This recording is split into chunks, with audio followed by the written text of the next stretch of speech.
When Samuel Crawford pulled his wagon through the rain-soaked streets of 1867 Wyoming, he never expected to find a broken midwife stumbling through the storm, her medical bag clutched like a lifeline and her reputation destroyed by whispers of death and failure.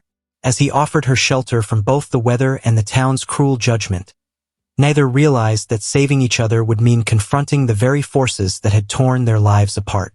But when a desperate young mother arrives at their door with a baby coming too early and nowhere else to turn, will Rebecca find the courage to risk everything one more time? The crack of Samuel's whip split the air like thunder as his wagon wheels hit another deep rut in the muddy street. His 6-year-old daughter Emma bounced beside him, her small fingers gripping the wooden seat as rain began to dot the dusty ground of Cheyenne, Wyoming territory. The year was 1867, and the frontier town sprawled before them like a promise half-kept, with wooden buildings that seemed to lean against each other for support under the darkening sky. "Papa, my stomach hurts," Emma whispered, pressing her hand to her belly. Samuel's jaw tightened as he remembered the morning's events. How the women at the general store had fallen silent when they walked in. How Mrs. Henderson had pulled her own daughter away from Emma like she carried some terrible disease. "Just hungry, little bird," Samuel said, though he knew better. Emma's stomach always hurt after the townspeople treated them like outcasts. 6 months since Martha's death from fever, and still the whispers followed them everywhere. A blacksmith trying to raise a daughter alone. Scandalous, they said. Wrong, they muttered behind gloved hands. The first fat raindrops splattered against Samuel's worn hat as he guided the horses down Main Street. His blacksmith shop sat at the corner, smoke still rising from the forge where he'd been working since dawn. The railroad was coming through Cheyenne, and every man in town needed horseshoes, wagon repairs, and iron fittings. Samuel's hands were strong and skilled, but his reputation was cracking like old leather. "Why don't the other children want to play with me?" Emma asked, her voice small and confused. Samuel's heart twisted. At 6 years old, she was too young to understand why adults could be so cruel, but old enough to feel the sting of rejection. "Some folks don't know how to act when they're hurting," Samuel replied, pulling his coat tighter as the wind picked up. "They think if they push others away, their own pain will hurt less." Emma nodded like she understood, but Samuel could see the sadness in her brown eyes. Martha's eyes. The women in town said a man couldn't teach a girl proper manners, couldn't braid her hair right, couldn't give her what she needed. Maybe they were right. Maybe he was failing Martha's memory by trying to do this alone. The blacksmith shop's wooden sign creaked in the wind as they passed. Samuel had built this business from nothing, earned respect with his hammer and anvil. But respect for your work didn't always mean respect for your choices.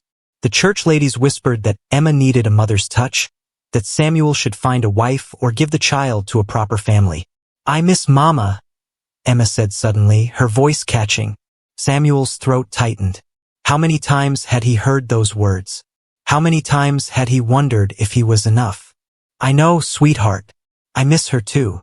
Samuel's voice was rough with emotion. Martha had been the one who knew how to comfort Emma, who understood the mysteries of raising a daughter. Now he was stumbling through alone, making mistakes that everyone in town seemed eager to point out. The rain was falling harder now, turning the dusty street into a river of mud. Samuel urged the horses forward, eager to reach the warmth of home. Their cabin sat at the edge of town, small but sturdy, with a garden where Martha had grown vegetables and flowers. Emma helped him tend it now, her small hands gentle with the plants her mother had loved. "Papa, look!" Emma pointed ahead, her voice filled with concern. Through the rain, Samuel could see a figure walking along the roadside, stumbling and weaving like someone who had reached the end of their strength. The person wore a dark dress and carried something clutched against their chest, a bag of some kind. As they drew closer, Samuel realized it was a woman, alone and struggling against the storm. Her dress was soaked through, her hair plastered to her head, and she moved with the desperate determination of someone who had nowhere else to go. In her arms, she clutched a leather medical bag, holding it like it was the most precious thing in the world. "She's going to get sick," Emma said, her tender heart already reaching out to the stranger. "We should help her, Papa." Samuel's hands tightened on the reins. The smart thing would be to drive past, to mind his own business. He had enough problems without taking on someone else's troubles.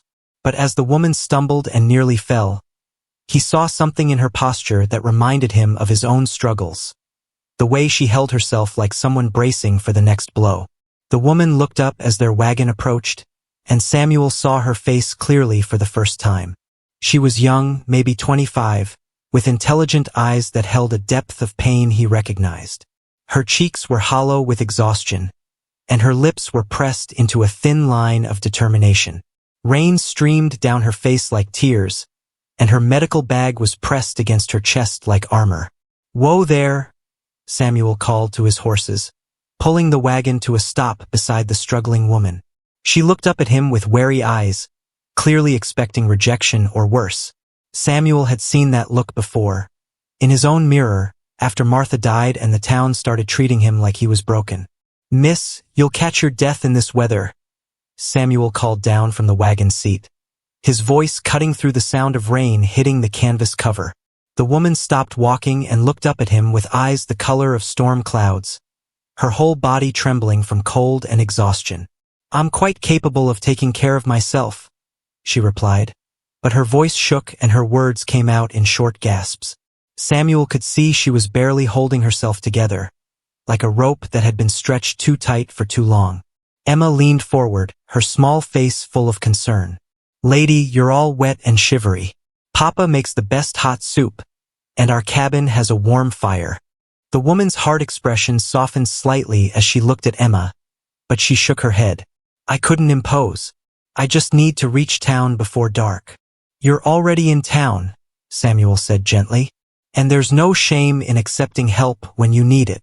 As if his words had broken some invisible dam, the woman's careful control cracked. She stumbled forward, and her medical bag slipped from her numb fingers, spilling open on the muddy ground. Shiny metal instruments scattered like fallen stars. Forceps, scissors, small bottles of medicine, and strange tools Samuel didn't recognize. "No!" The woman dropped to her knees in the mud, frantically gathering the scattered items. "Please, I can't lose these two. They're all I have left." Samuel jumped down from the wagon without thinking, his boots splashing in the muddy water. He began helping her collect the medical tools, his large hands careful with the delicate instruments. Up close, he could see that her dress was stained with something dark, old blood that the rain couldn't wash away. "These are a midwife's tools," Samuel said, recognizing some of the instruments from when Martha had given birth to Emma. The woman's hands froze, and she looked up at him with fear in her eyes, as if he discovered some terrible secret. "Yes," she whispered, "I'm a midwife, or I was. I don't know what I am anymore." Emma climbed down from the wagon, her small feet making soft splashing sounds in the puddles. "What's a midwife?"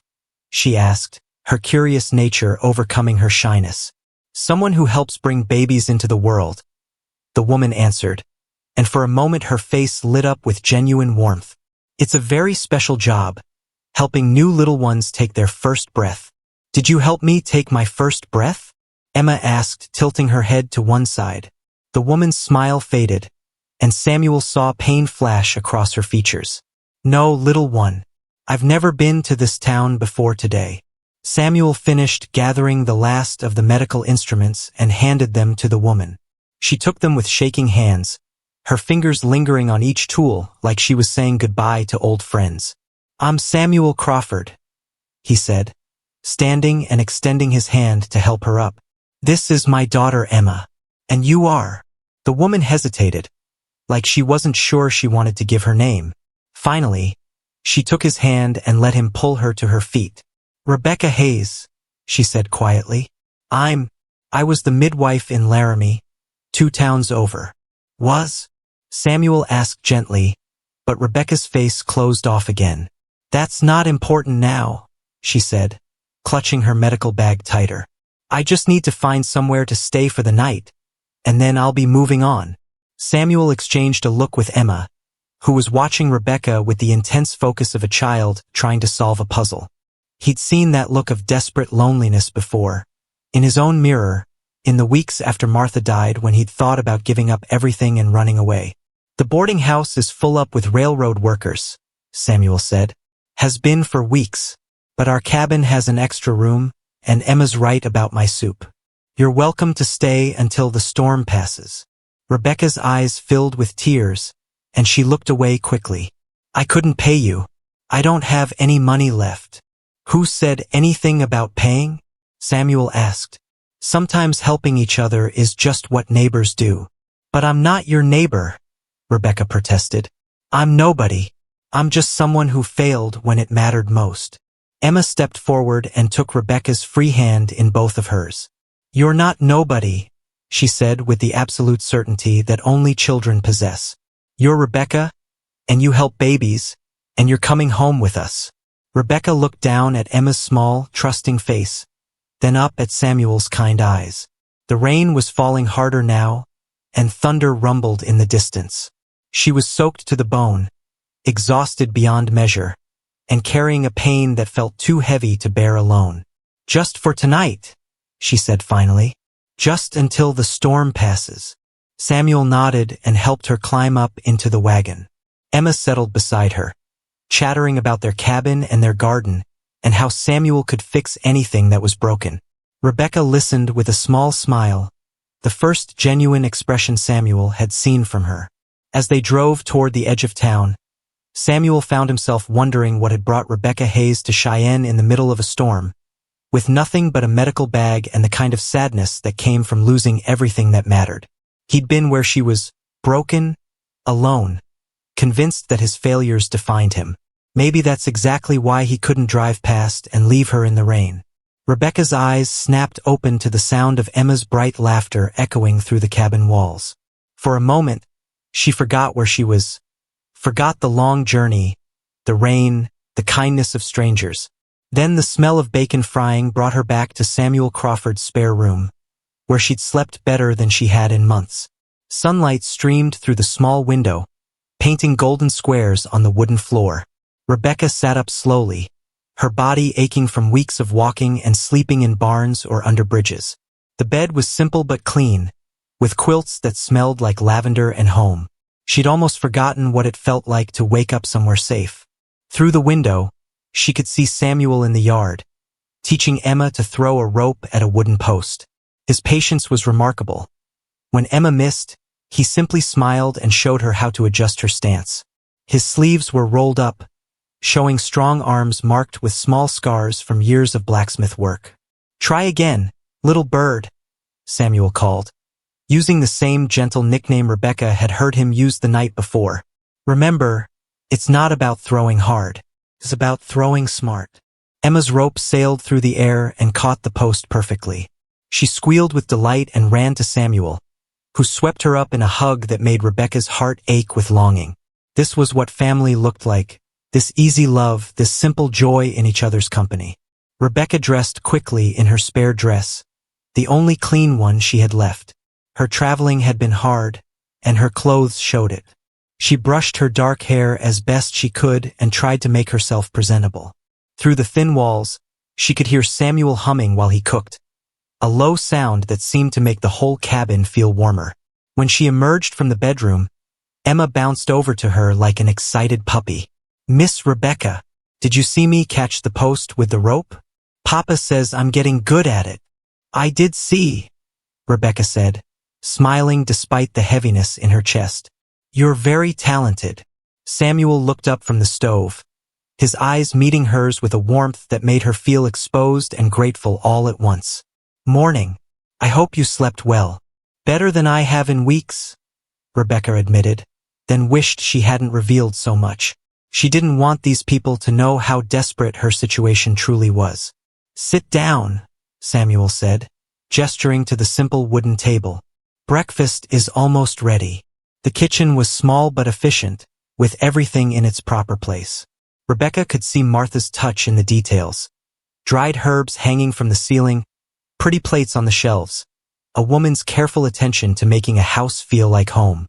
The absence of that woman's presence hung in the air like a ghost. "Papa makes the best flapjacks in all of Wyoming," Emma announced, climbing into her chair. Mama used to say so. Samuel's hands paused in their work, and Rebecca saw the flash of pain cross his face. 6 months wasn't long enough to heal from losing someone you loved. She knew that pain intimately, the way it could ambush you in the middle of ordinary moments. Your mama was a wise woman, Rebecca said gently, and Samuel's grateful look told her she'd said the right thing. They ate in comfortable silence, Emma chattering about her plans for the day while Samuel listened with the focused attention of a parent who treasured every word. Rebecca found herself relaxing despite her usual caution. There was something about this family that felt real in a way she'd almost forgotten existed. "Miss Rebecca," Emma said suddenly, "what's in your black bag?"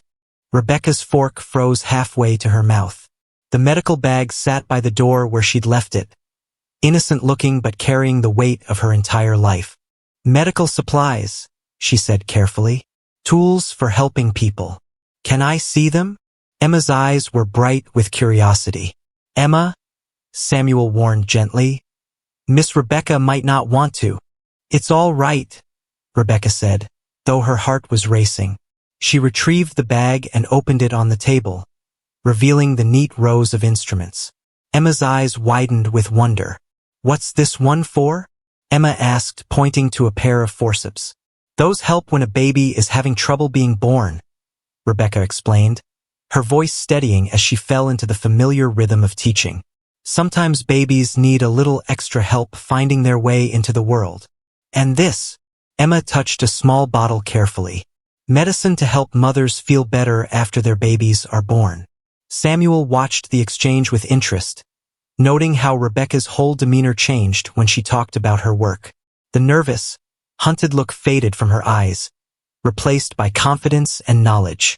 This was who she really was, not the broken woman he'd found in the rain, but a healer, a professional who clearly loved her calling. "How long have you been a midwife?" Samuel asked. Rebecca's hands stilled on her instruments. 20 years. I started when I was 15, learning from my grandmother. She delivered half the babies in our county." "That's a long time to be helping people," Samuel observed. "Yes," Rebecca said quietly, and something in her tone made both Samuel and Emma look at her more closely. It was a long time. The past tense wasn't lost on Samuel. Something had happened, something that had driven Rebecca from her home and her calling.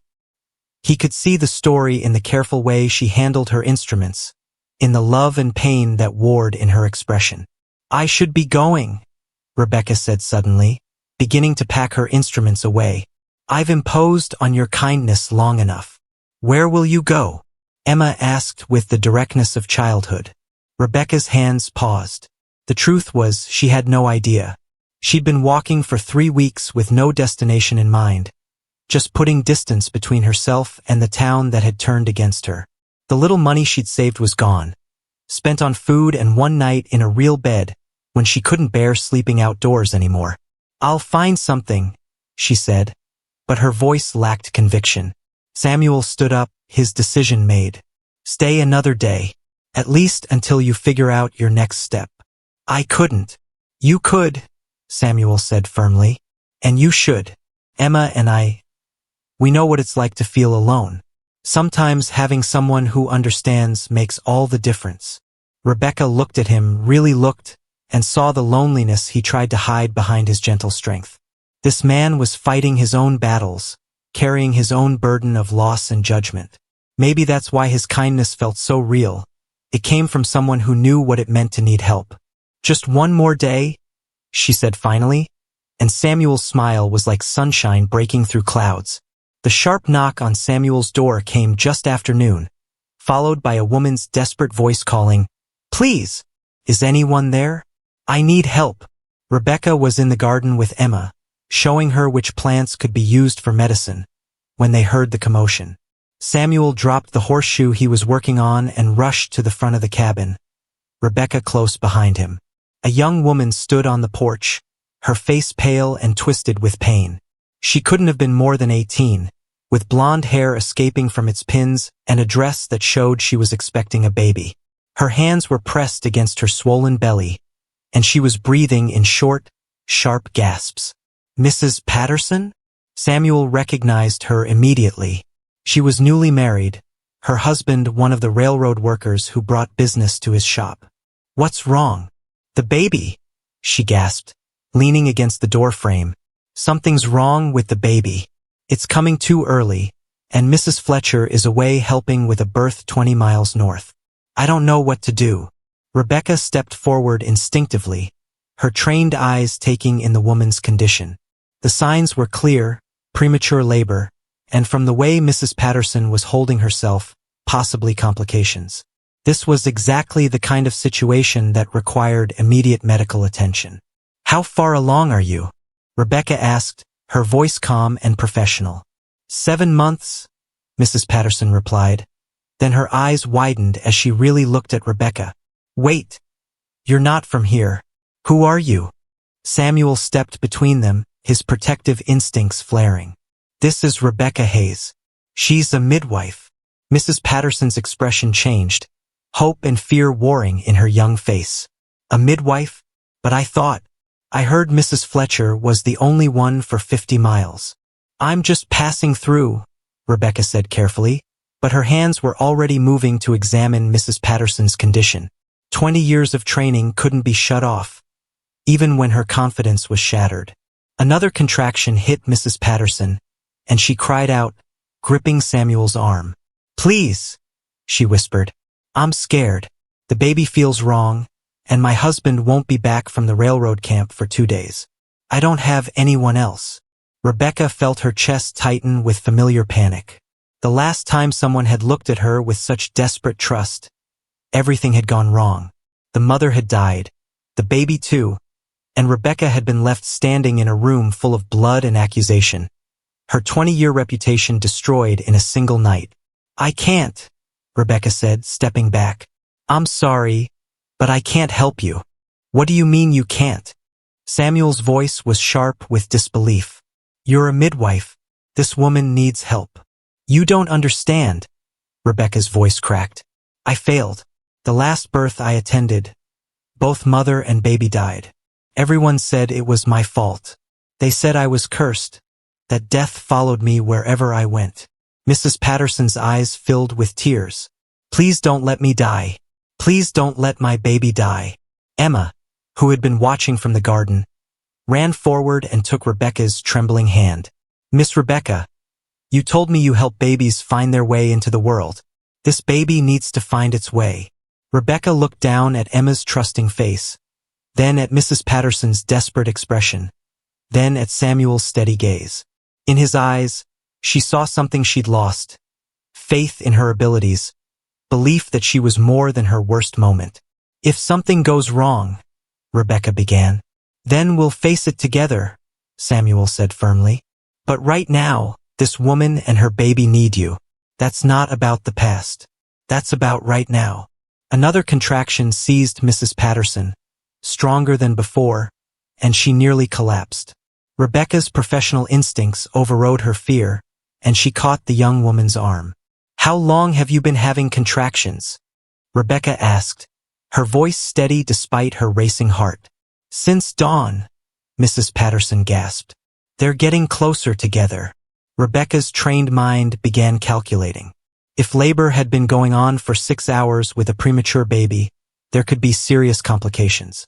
Every minute of delay increased the danger for both mother and child.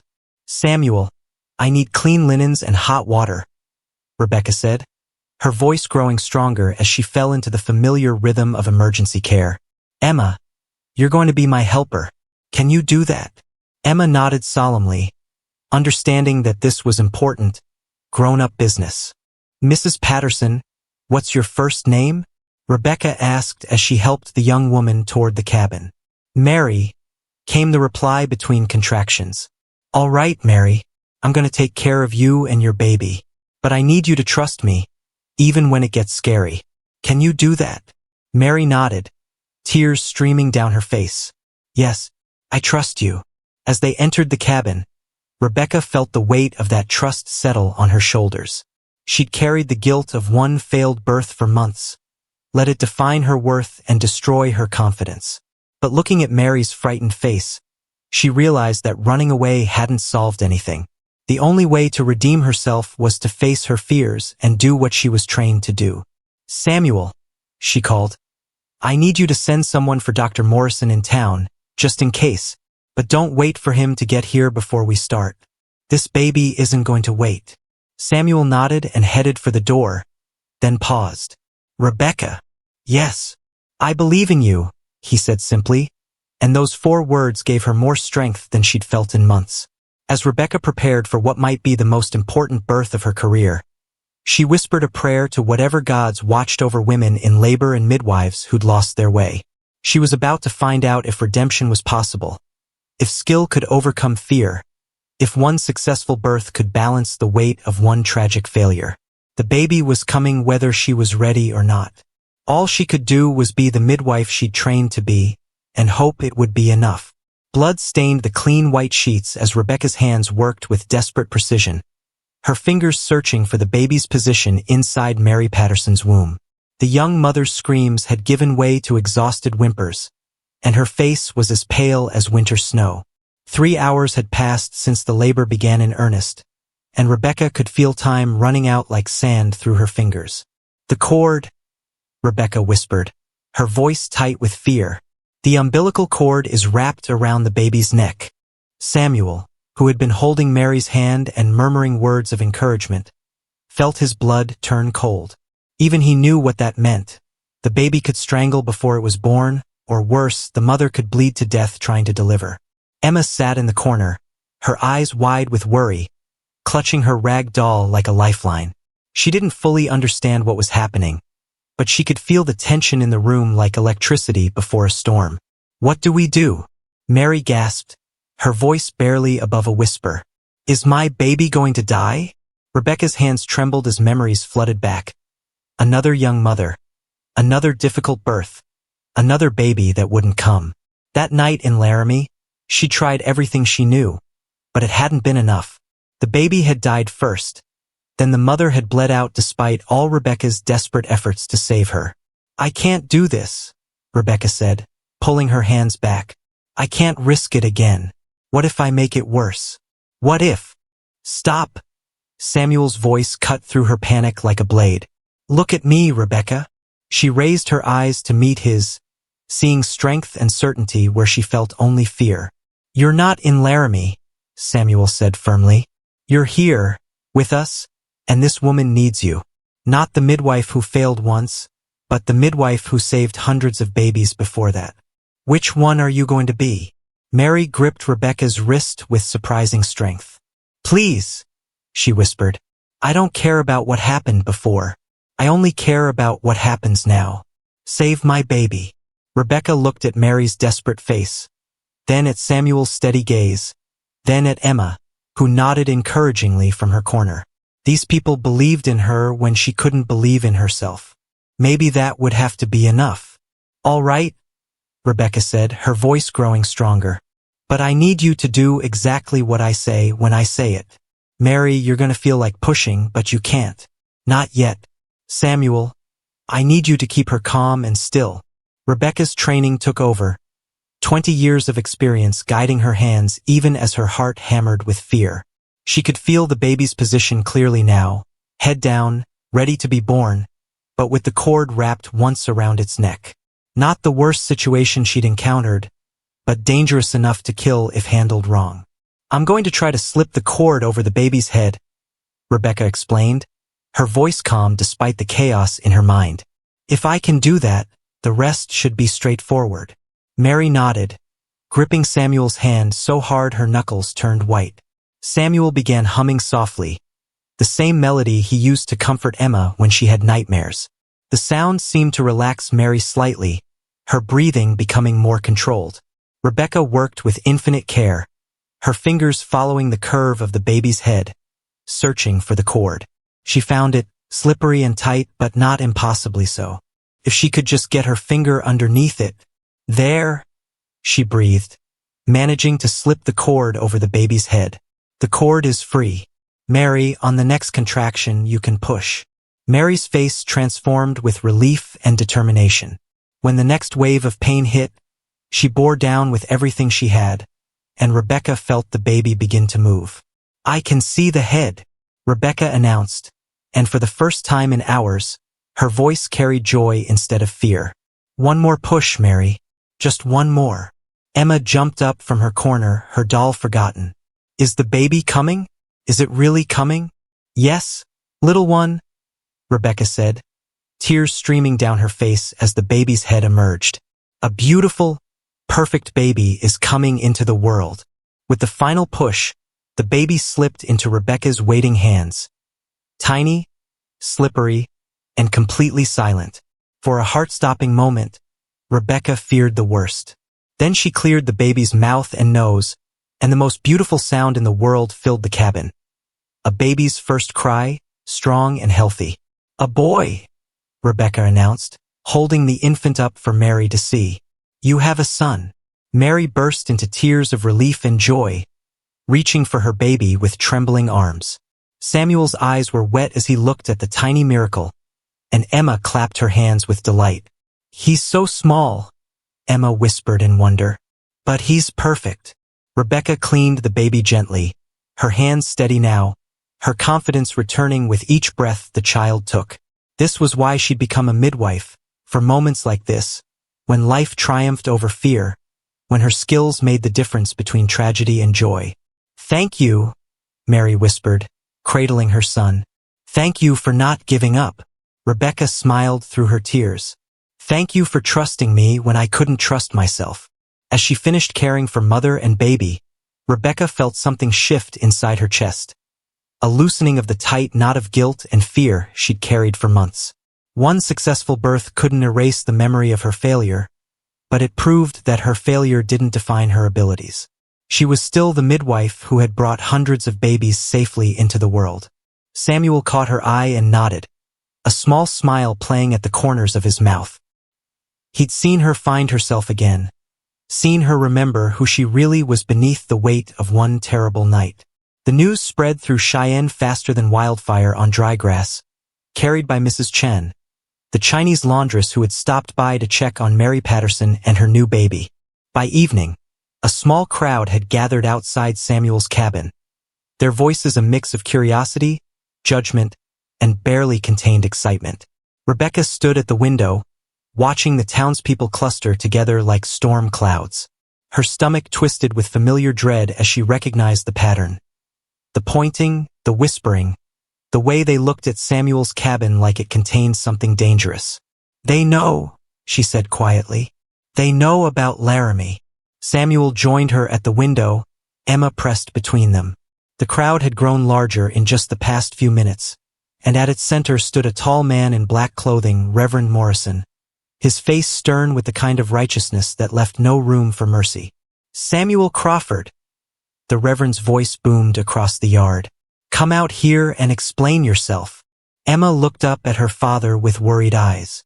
Papa, why are all those people here? Are they angry at us? Some people get angry when they don't understand something, Samuel replied, his jaw set in a hard line. But that doesn't mean we've done anything wrong. Rebecca's hands shook as she stepped back from the window. I should leave, right now before this gets worse. I've brought you enough trouble already. You're not going anywhere, Samuel said firmly. You saved Mary Patterson's baby. You saved Mary herself. There's no shame in that. But they won't see it that way, Rebecca protested. They'll only see the midwife who failed in Laramie. They'll think I'm cursed, and they'll blame you for harboring me. The crowd outside grew louder, and Rebecca could hear individual voices now. Some curious, some concerned, but too many filled with the kind of fear that turned quickly into anger. I heard she killed a woman and her baby, one voice said. They ran her out of Laramie, said another. Said she was cursed. What's she doing here with Samuel Crawford? It ain't proper. Samuel's face darkened with anger. He'd heard these same whispers about himself. How a man couldn't raise a daughter properly. How his attempts to be both father and mother were doomed to fail. Now they were turning their judgment on Rebecca, who had just performed a miracle in his cabin. Papa! Emma tugged at his sleeve. Mrs. Patterson is here. Through the window, they could see Mary Patterson pushing through the crowd, her newborn son wrapped in a blanket, her young face determined despite her obvious exhaustion. She shouldn't have been out of bed so soon after giving birth, but something had driven her from her home to face the gathering mob.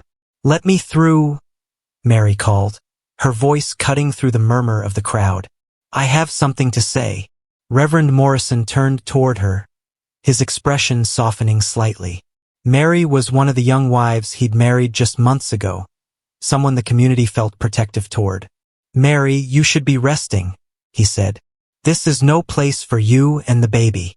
"This is exactly where I need to be," Mary replied, holding her son closer. "Because all of you are talking about the woman who saved our lives." The crowd fell silent, surprised by the young woman's boldness. Mary looked around at the faces. Some she'd known her whole life, others who had welcomed her when she married into their community. "Rebecca Hayes didn't bring death to my house," Mary continued, her voice growing stronger. "She brought life. When my baby was in danger, when I thought we were both going to die, she didn't run away. She fought for us." "But what about Laramie?" someone called from the back of the crowd. "What about the woman and baby who died?" Mary's face set in hard lines. "I don't know what happened in Laramie, but I know what happened in Samuel Crawford's cabin today. A skilled midwife saved my son's life and maybe mine too. And instead of thanking her, you're standing here trying to drive her away."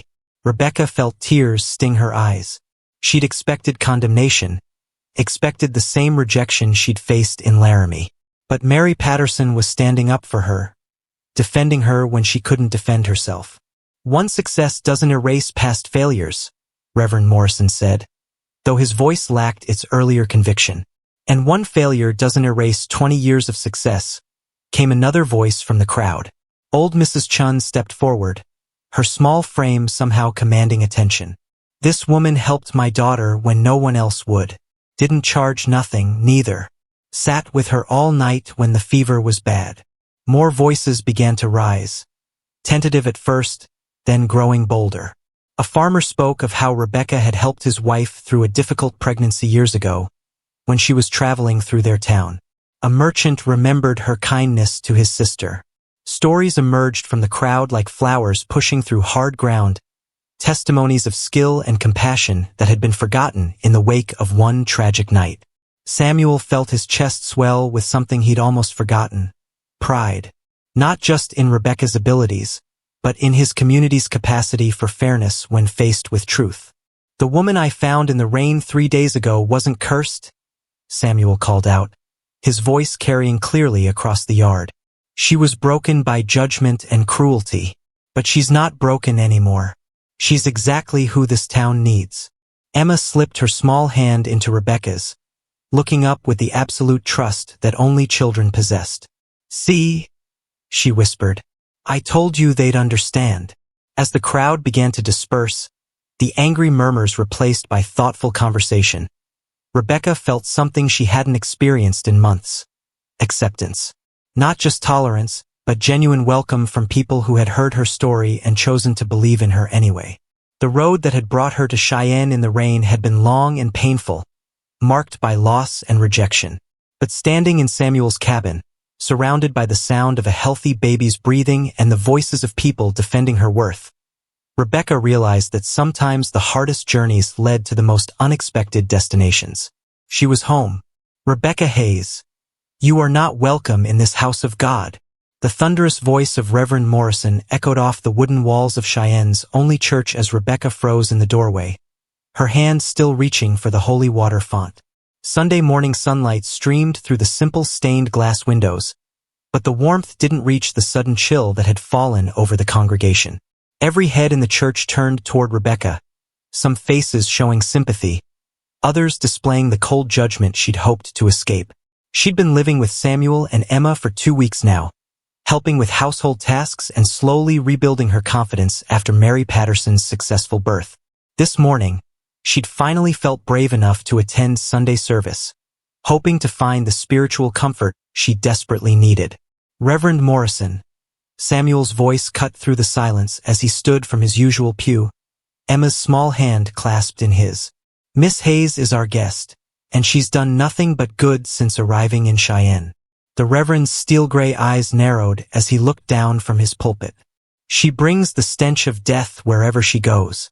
One successful birth cannot wash away the blood on her hands from Laramie. Rebecca felt the familiar weight of shame settle on her shoulders like a heavy cloak. The whispers started immediately, soft at first, then growing bolder as people remembered the stories they'd heard about the cursed midwife who'd killed a mother and child. Perhaps, came a clear voice from the back of the church. We should let Miss Hayes speak for herself before we judge her.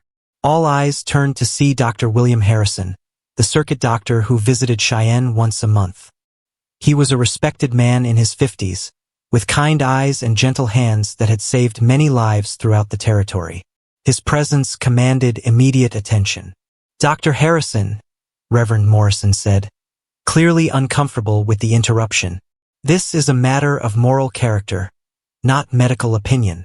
On the contrary, Dr. Harrison replied, walking slowly down the center aisle. This is exactly a matter of medical opinion. I've heard the stories about what happened in Laramie, and I think it's time everyone knew the truth. Rebecca's heart hammered against her ribs. She'd never met Dr. Harrison before today, had no idea what he knew about her past. Was he here to condemn her publicly, to add his professional voice to the chorus of those who blamed her for the tragedy? Dr. Harrison, Rebecca said quietly, you don't need to. Yes, I do, he interrupted gently, because I was there that night in Laramie. I was the doctor they called when things went wrong. A collective gasp rose from the congregation. Emma moved closer to her father, sensing the tension even if she didn't understand its source. Samuel's jaw tightened as he prepared to defend Rebecca against whatever accusations might come. Dr. Harrison reached the front of the church and turned to face the assembled townspeople. What happened in Laramie was not Rebecca Hayes' fault. It was mine. The silence that followed was so complete that Rebecca could hear her own heartbeat thundering in her ears. The mother was my patient, Dr. Harrison continued, his voice heavy with old grief. She'd been having complications for weeks, but I was treating another emergency 20 miles away. I should have been there. Instead, I left a young, inexperienced midwife to handle a case that required surgical intervention. Rebecca felt tears burning behind her eyes.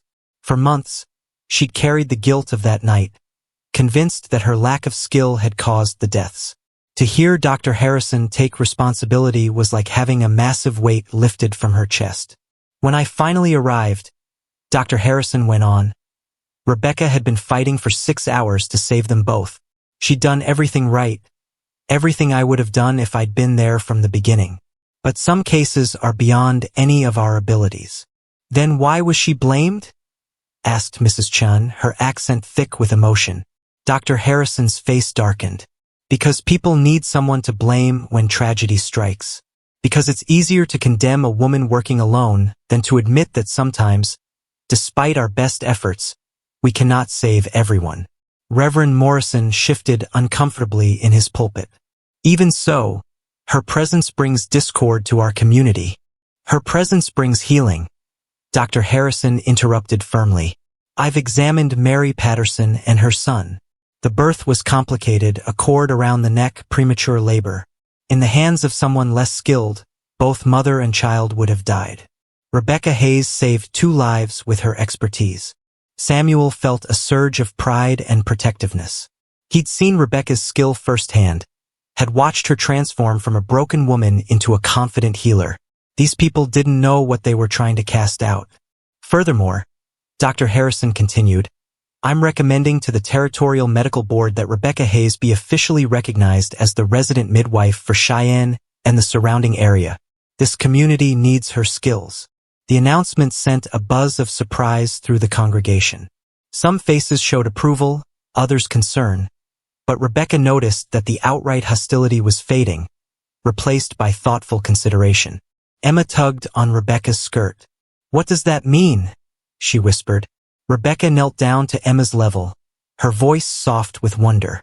It means I might be able to stay. It means I might have found a home. Good, Emma said with the simple certainty of childhood. Because Papa smiles more when you're around, and you make the best biscuits I ever ate. Rebecca laughed despite her tears, pulling Emma into a gentle hug. Around them, the congregation began to disperse, their whispered conversations now focused on practical matters. How soon Rebecca could officially start her practice, whether the old Wilson house might serve as a clinic, who might need her services first. Reverend Morrison descended from his pulpit, his expression troubled but no longer hostile.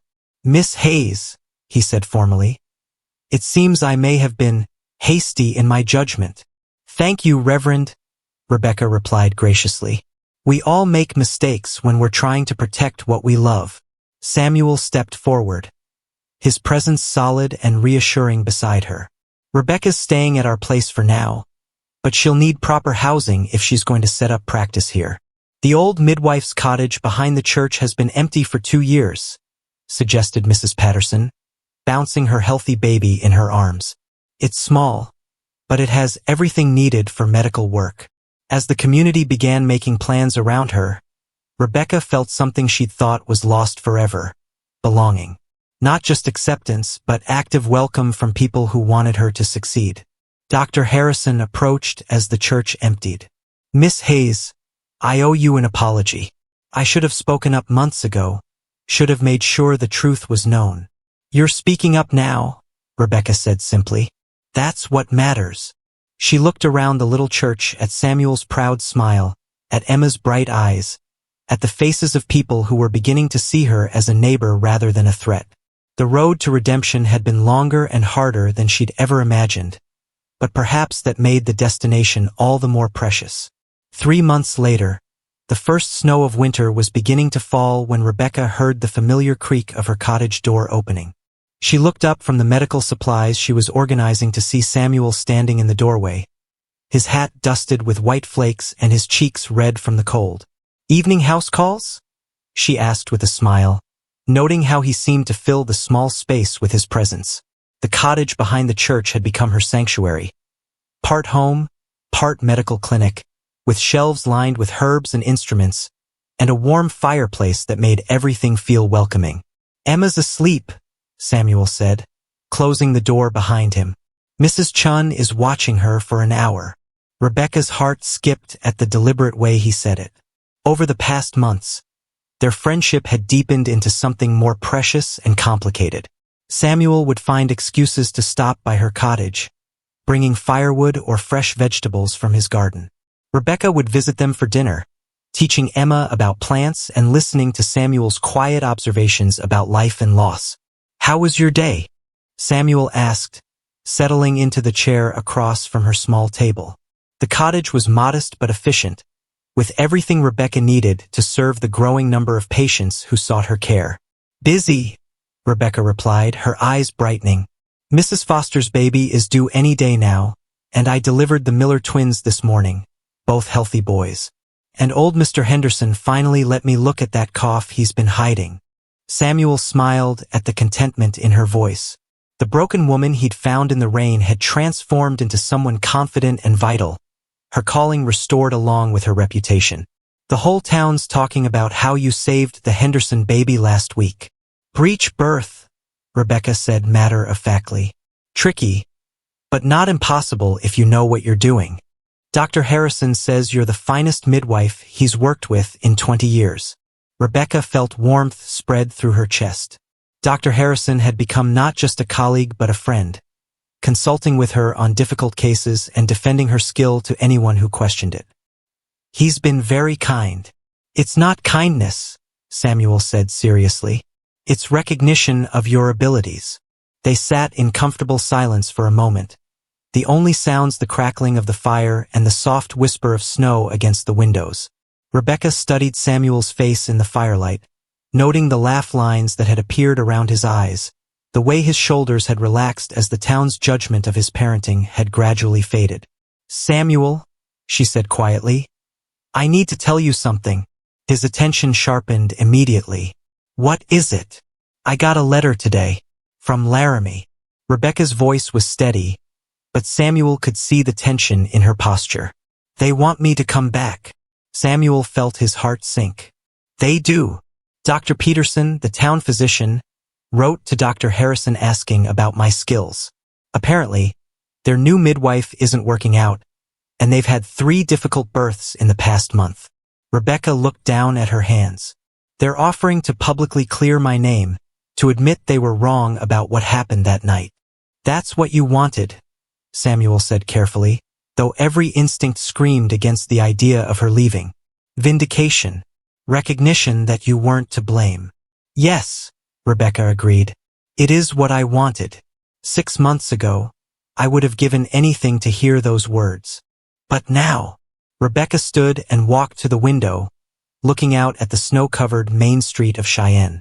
She could see the warm glow of lights from Samuel's cabin, where Emma was probably curled up with her rag doll, dreaming of tomorrow's adventures. Now I realize I don't need their forgiveness, she said softly. I found something better here. I found home. Samuel rose and moved to stand beside her, close enough that she could feel the warmth radiating from his body. Are you sure? This is your chance to reclaim everything you lost. No, Rebecca said, turning to face him. Everything I lost was taken by fear and judgment and my own inability to forgive myself. What I've found here, my practice, my reputation, my confidence, I built that myself, with help from good people who believed in me. People like me? Samuel asked, his voice husky with emotion. Especially you, Rebecca whispered. You and Emma gave me back my faith in myself when I couldn't find it alone. Samuel reached up to cup her face gently, his thumb brushing away a tear she didn't realize had fallen.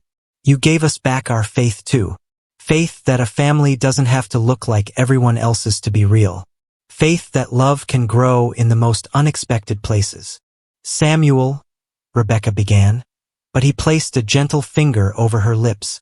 I love you, he said simply. Not because you needed saving, not because I was lonely, but because you're strong and kind and dedicated to healing others. Because you make Emma laugh and you make me remember what hope feels like. Rebecca's heart soared. I love you too, both of you. You've given me everything I thought I'd lost. Purpose, community, family. Then stay, Samuel said. Not as our guest, not as our friend, but as my wife, as Emma's mother, as part of our family. Rebecca looked into his eyes and saw their future reflected there. Quiet mornings over coffee, Emma growing up with 2 parents who adored her. More babies born safely under Rebecca's skilled hands. A life built on love and mutual respect. Yes, she whispered, and Samuel's smile was brighter than the firelight. As he pulled her into his arms, Rebecca marveled at the journey that had brought her here. The woman who had stumbled through the rain, broken and convinced she was cursed, had found something far more valuable than vindication or redemption. She had found love, and in love she had found herself. Outside, the snow continued to fall, blanketing Cheyenne in peaceful white.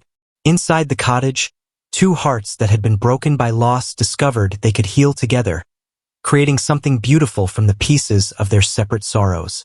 Tomorrow, Rebecca would write her letter to Laramie, politely declining their offer. She had everything she needed right here in this small frontier town, in the arms of a man who saw her worth, and in the love of a little girl who had never doubted she belonged. The midwife's journey was complete. She was home. The church bells of Cheyenne rang out across the snow-covered prairie on a crisp February morning in 1868. Their joyful pealing announcing that Samuel Crawford and Rebecca Hayes were about to become husband and wife. Inside the small wooden church, nearly every seat was filled with townspeople who had come to witness what many called the most romantic wedding the territory had ever seen. Rebecca stood at the back of the church in a dress of soft blue wool that Mrs. Chun had sewn specially for the occasion. Her dark hair pinned up with wildflowers that Emma had picked despite the winter cold. Her medical bag sat at her feet, a symbol she'd insisted on including, representing the life and calling she was bringing into this marriage. You look like a princess, Emma whispered, practically bouncing with excitement in her own new dress. She clutched a small bouquet of dried flowers, her role as flower girl the most important job she'd ever been given. You look beautiful too, sweetheart, Rebecca replied, adjusting Emma's hair ribbon with gentle fingers. Over the past months, she and Emma had grown closer than she'd ever imagined possible.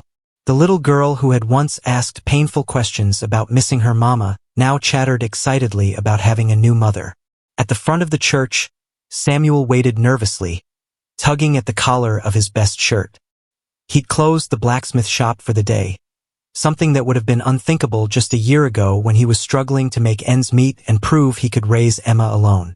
Now, with Rebecca's successful midwife practice bringing respect to their household, he felt secure enough to take time for celebration.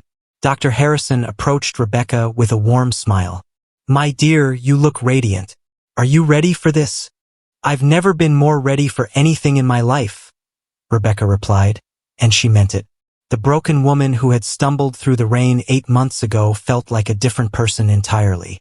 As the wedding march began, played on Mrs. Foster's slightly out-of-tune piano, Rebecca walked down the aisle with her head held high. She saw Mary Patterson holding her healthy baby, Mrs. Chun beaming with pride, the Miller family with their twin boys, and dozens of other faces. People whose lives she had touched through her medical work, who had become not just patients but friends. Reverend Morrison waited at the altar, his expression far different from the stern judgment he'd shown months earlier. He had come to respect Rebecca's dedication to healing and her positive influence on the community. "Dearly beloved," he began, "we are gathered here today to witness the union of two souls who have found strength in each other's company." Samuel's eyes never left Rebecca's face as she approached. He thought about that rainy night when he'd found her walking alone, how something had compelled him to stop and offer help.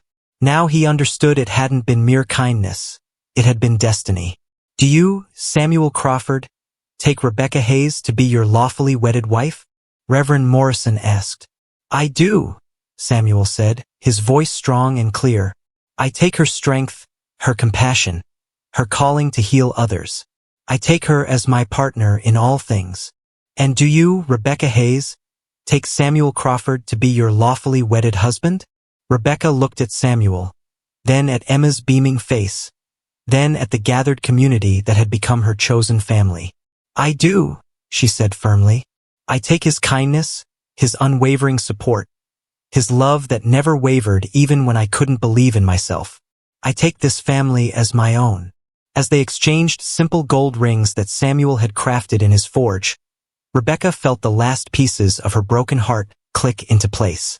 She had lost so much in Laramie, her reputation, her confidence, her sense of belonging. But in finding Samuel and Emma, she had gained something far more precious. "You may kiss the bride," Reverend Morrison announced, and Samuel's lips met Rebecca's in a kiss that sealed not just their marriage, but their shared future. The congregation erupted in cheers and applause. Emma threw her flowers in the air with such enthusiasm that dried petals rained down on everyone nearby. Mrs. Chun wiped tears from her eyes, and even tough old Mr. Henderson was seen dabbing at his face with a handkerchief. As they walked back down the aisle as husband and wife, Rebecca caught sight of a familiar figure standing at the back of the church. Her heart skipped as she recognized Dr. Peterson from Laramie, the physician who had written asking her to return. He nodded respectfully and slipped out the door, apparently having come simply to witness her happiness. The reception was held in Samuel's, now their, cabin, with tables groaning under the weight of food that every family in town had contributed. Children ran between the adults' legs, laughter filled the air, and someone had brought a fiddle that added music to the celebration. "Mrs. Crawford," Samuel said, testing out his wife's new name as they stood together watching their friends and neighbors celebrate. "How does that sound?" "Perfect," Rebecca replied, leaning against his strong shoulder.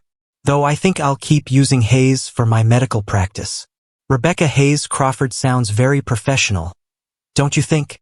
Emma appeared at their side, her face sticky with cake frosting. "Mama Rebecca," she said experimentally, then grinned. "I like how that sounds."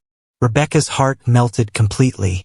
"I like how it sounds too, sweetheart."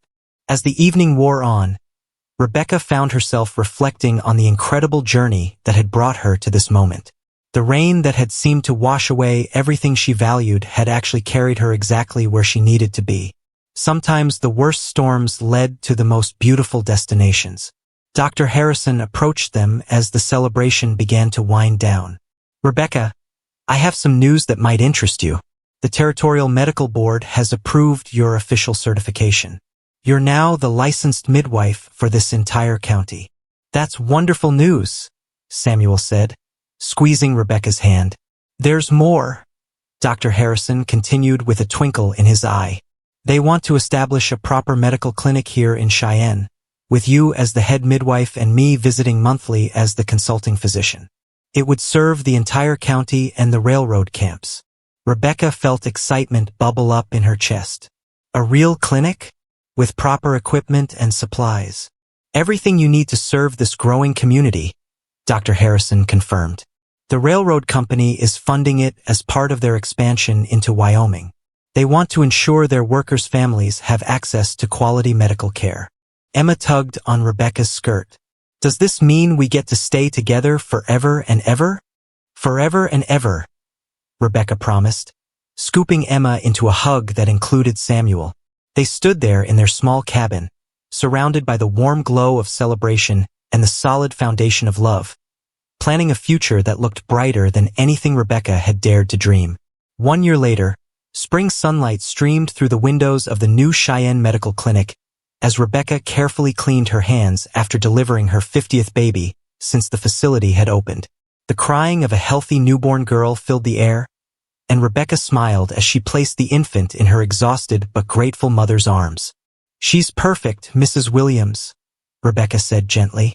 10 fingers, 10 toes, and the strongest lungs in Wyoming territory. Mrs. Williams, the wife of the new railroad station master, looked up at Rebecca with tears of joy. Thank you, Mrs. Crawford. I was so frightened when the pains started early, but you made everything all right. Rebecca adjusted the baby's blanket with practiced hands. That's what I'm here for. Now rest, and let your husband know he can come meet his daughter. As Rebecca stepped out of the delivery room into the clinic's main area, she marveled at how much had changed in just 12 months. The building was spacious and well-equipped, with separate rooms for examinations, deliveries, and recovery. Medical supplies that she had only dreamed of having were now at her fingertips, and she had even hired young Jenny Patterson, Mary's sister-in-law, as her assistant. How did it go? Jenny asked, looking up from the records she was organizing. At 19, she was eager to learn and had proven to have a natural talent for medical work. Perfectly, Rebecca replied. Mother and baby are both healthy. Could you please tell Mr. Williams he can come in now? Through the clinic window, Rebecca could see Samuel's blacksmith shop across the street, smoke rising from the forge where he was working. Their life had settled into a comfortable rhythm. Mornings at the clinic, afternoons when she would sometimes help Emma with her lessons, evenings spent as a family planning for the future. Emma, now 7.5, burst through the clinic door with her usual energy. Mama Rebecca, Papa says to tell you that supper's almost ready, and Mrs. Chun brought us fresh bread. Let me just finish up here, and I'll be right over, Rebecca promised, her heart warming at the title that had become as natural as breathing. Emma had taken to calling her Mama Rebecca to distinguish her from her birth mother's memory, and the name felt like a perfect fit. Dr. Harrison appeared in the doorway, his monthly visit coinciding perfectly with the successful delivery. I heard congratulations are in order for number 50? A beautiful baby girl, Rebecca confirmed. No complications, though she decided to arrive 3 weeks early. You've built an impressive practice here, Dr. Harrison observed, looking around the bustling clinic. The Territorial Medical Board is recommending you for recognition at the national level. Your success rate is remarkable. Rebecca felt a flush of pride. The woman who had once been blamed for a single tragic loss was now being recognized for her exceptional skill. I couldn't have done it without the support of this community. Speaking of support, Dr. Harrison said with a mysterious smile, there's someone here to see you. A familiar figure stepped out from behind him. Dr. Peterson from Laramie, but his expression was far different from the last time Rebecca had seen him. Where once there had been professional distance, now there was genuine respect and what looked like regret. Mrs. Crawford, Dr. Peterson said formally, I hope you'll forgive the unannounced visit. Of course, Rebecca replied, though she felt Emma move closer to her side protectively. What brings you to Cheyenne? Dr. Peterson removed his hat and turned it nervously in his hands. I came to deliver an apology that's long overdue. The town of Laramie owes you a debt we can never repay. Rebecca felt her breath catch. I don't understand. We've had 3 more difficult births since you left, Dr. Peterson explained. All of them resulted in tragedy, outcomes that might have been different if we'd had someone with your skill and experience. It's become clear to everyone that what happened that night, that terrible night, was not your fault. Emma looked up at Rebecca with wide eyes. Mama Rebecca, what's he talking about?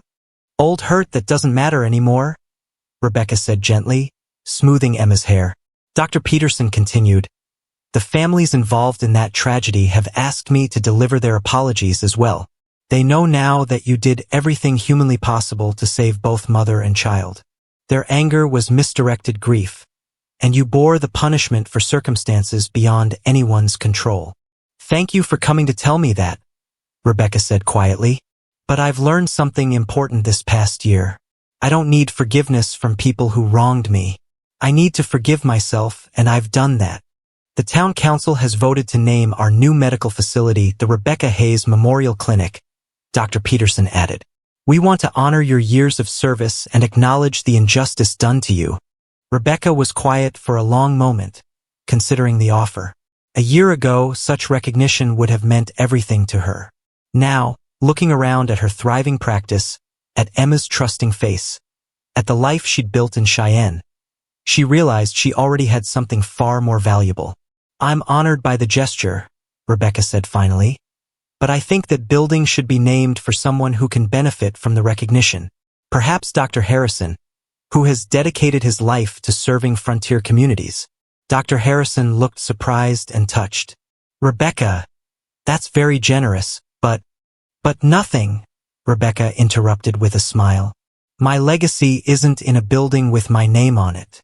It's in the lives I've saved, the families I've helped, the community that has embraced me.